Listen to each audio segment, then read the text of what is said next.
concept of molar solutions.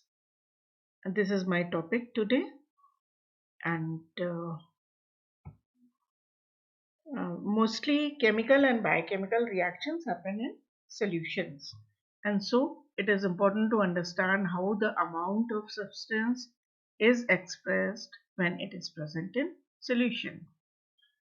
There are many ways in which the amount of substances in solution is expressed.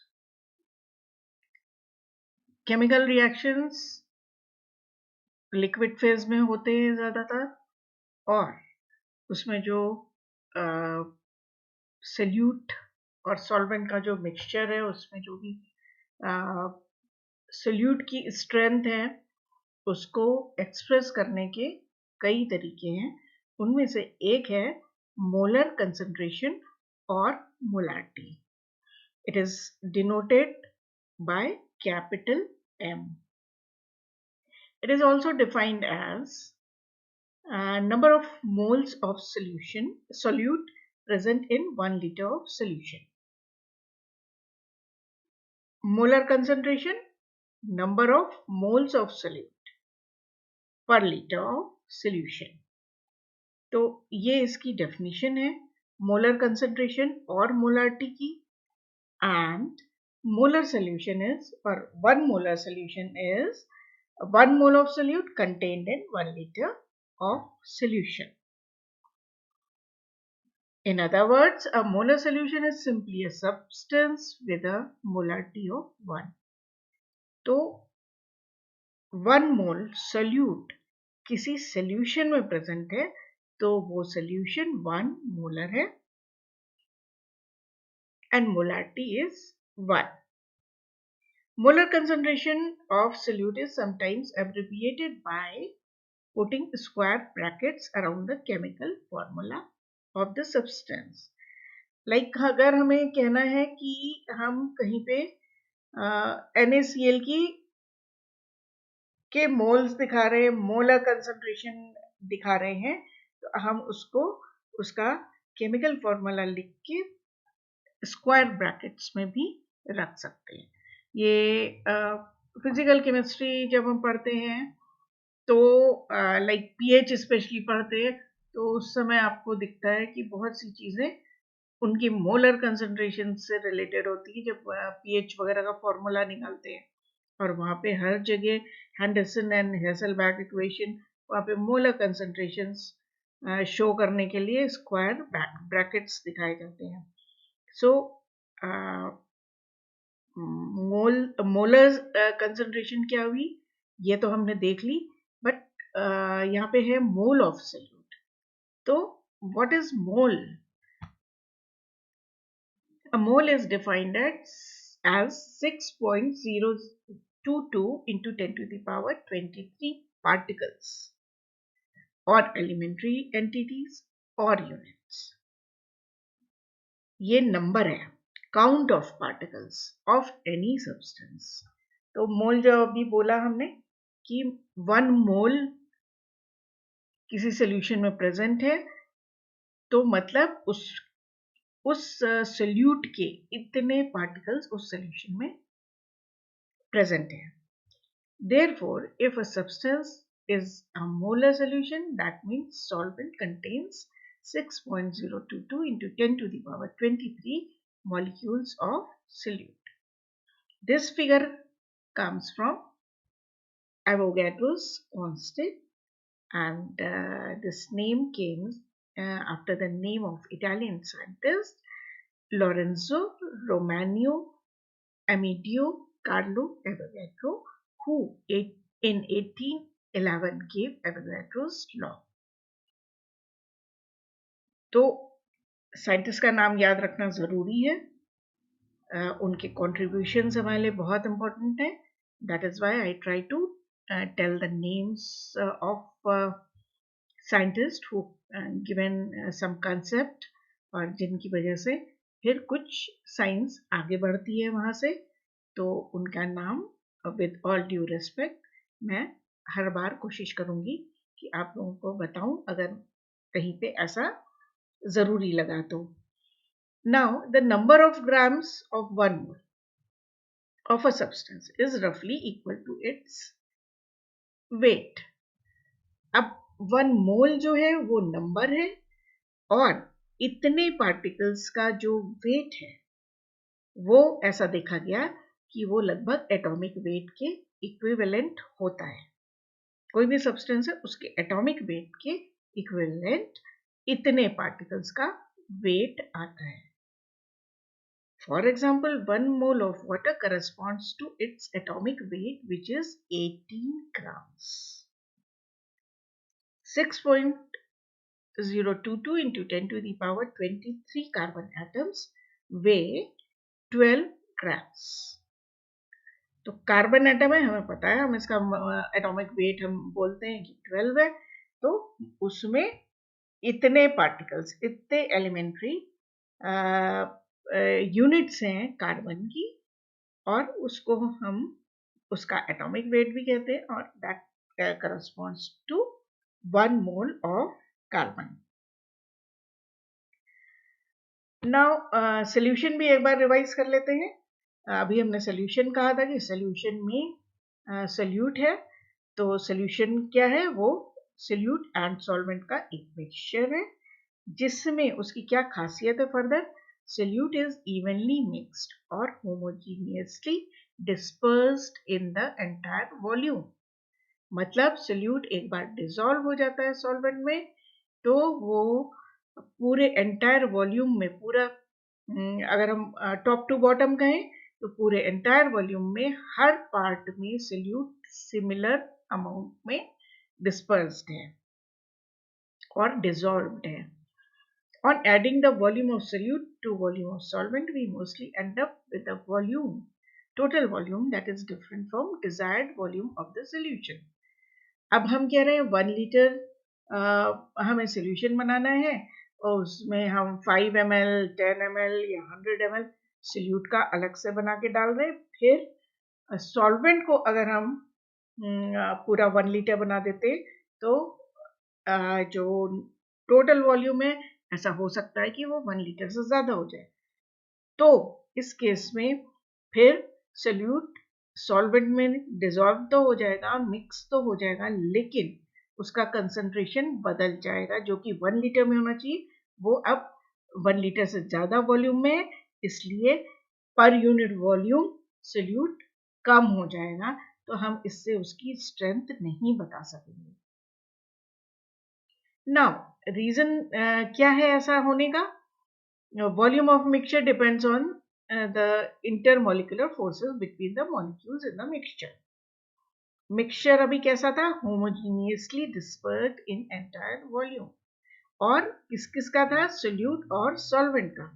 तो उनके जो molecules है उनके बीच में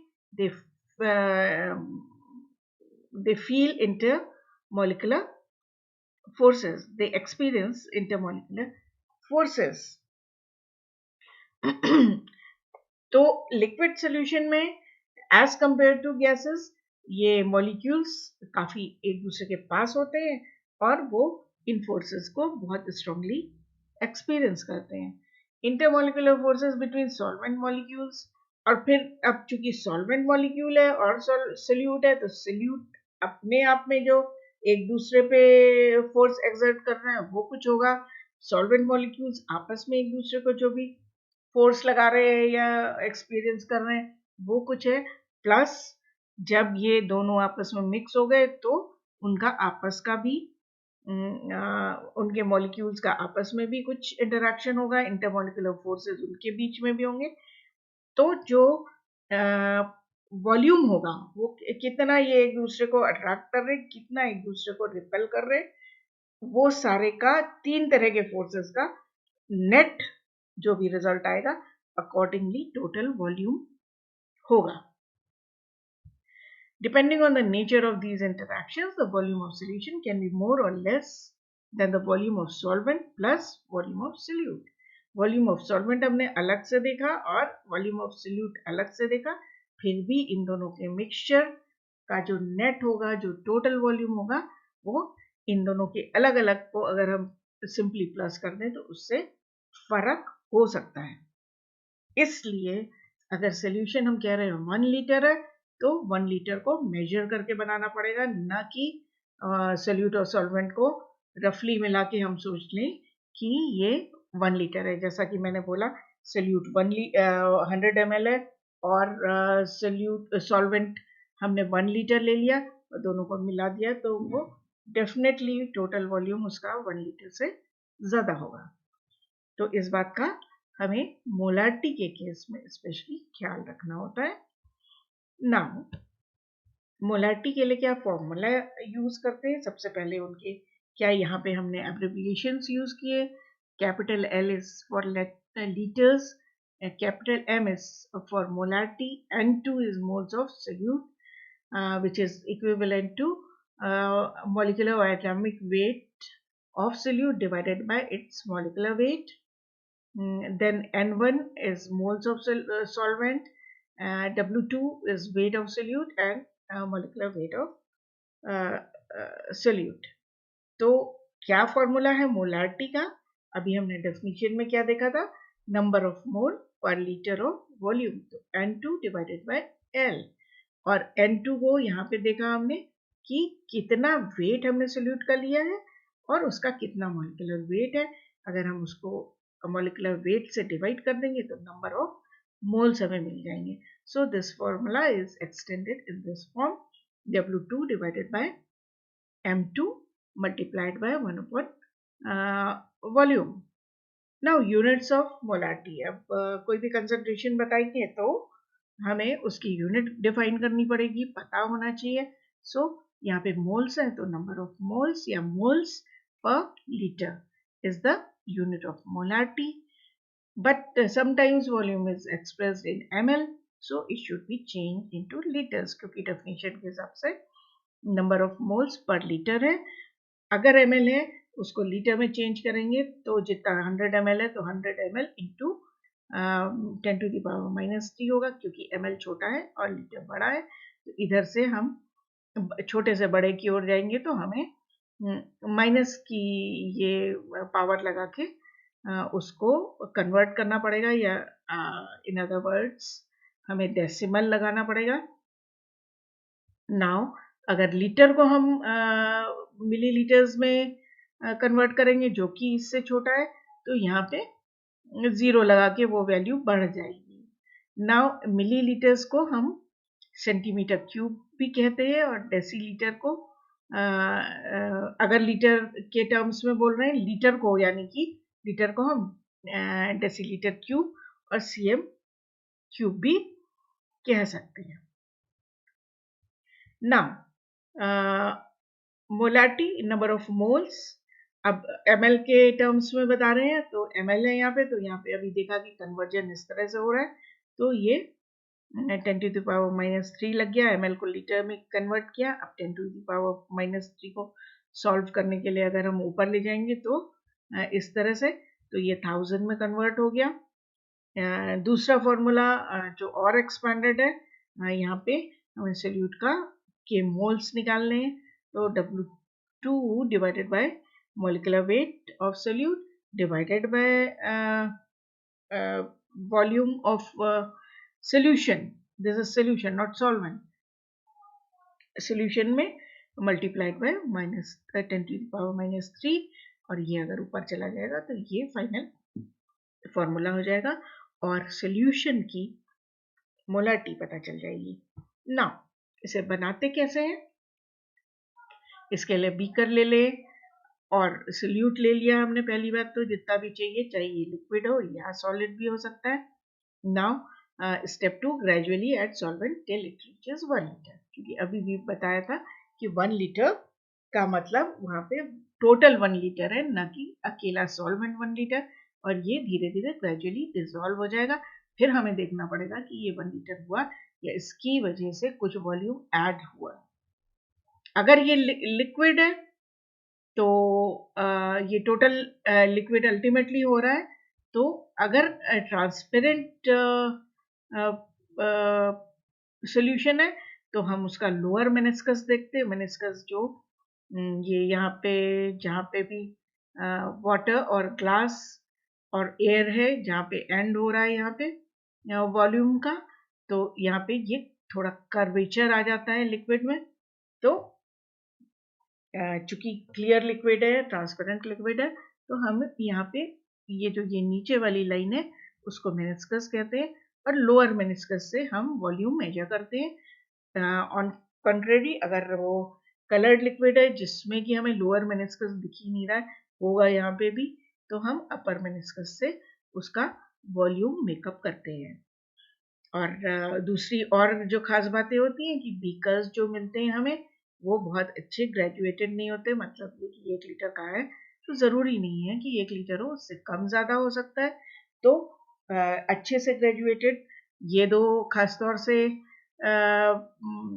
glasswares होते हैं। एक जो ये मेजन सिलेंडर है, इसकी ग्रेजुएशन सही होते हैं, इसमें अगर 500 ml है तो दैट इज इक्विवेलेंट टू 500।